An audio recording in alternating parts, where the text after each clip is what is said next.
Rygin King reveals to fans that he is paralyzed. The artist, via his official social media handle on Monday, shared a video of himself in a wheelchair, putting an end to the 2-year-long rumor of his paralysis. I seen a life. I have to stand firm in our circumstances as he pray. Yeah man, the album named Therapy. The caption apologized to his fans for his delay in making the reveal and hinted that his upcoming album Therapy will tell it all. Album named Therapy, I don't know therapy. I don't know it's a form of mental and physical therapy. I don't know. 10 tracks on the album. You know, the first track off of the album is gonna be released the 5th. Rygin King has kept a low profile since he was shot back in 2020. However, the artist has been steadily releasing new music over the period. Sumfest distances itself from Ishana's controversial performance and apologizes to Bounty Killer. Now, Chairman of Down Sound Entertainment, Joe Bogdanovich, in a statement, said although the show is committed to free expression, creative expression has limits, and Sumfest does not condone performances that insult or denigrate other artists or individuals.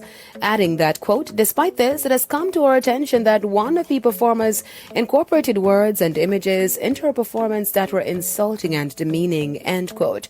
Joe went on to apologize to Bounty Killer for any offense caused. The apology comes after Bounty Killer took to social media on Monday to share his grouse with Ishana's performance. Bounty also reshared a video review from popular blogger Dr. Led with a lengthy caption speaking to his growth in dealing with situations, stating that, quote, at this age I can only act and not react. Jamaicans, y'all say how we rate the general for his contributions to the poor and development of other artists, etc. Then they sat there laughing, end quote. The equal rights artist, who was added to Sumfest just days before the event, came under heavy scrutiny after she included cardboard cutouts of the Prime Minister Andrew Holness, Health Minister Dr. Christopher Tufton, and veteran artist Bounty Killer in her risky set.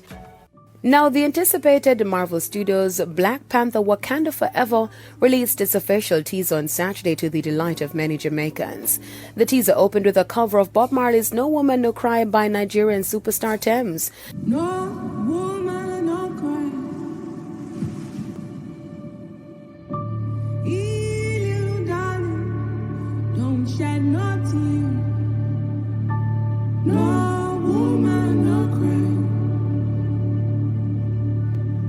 The movie's teaser was accompanied by the release of the Wakanda Forever soundtrack, which features 2 other tracks, A Body, a Coffin, performed by Ghanaian artist Amari, and Soy by Mexican rapper Santa Fe Clan. The EP is produced by multi-award-winning composer Ludwig Göransson. Wakanda Forever fans are excited for the project, with many missing Chadwick Boseman. Black Panther Wakanda Forever opens in U.S. theaters this November. I'm Daedran reporting for E! Prime.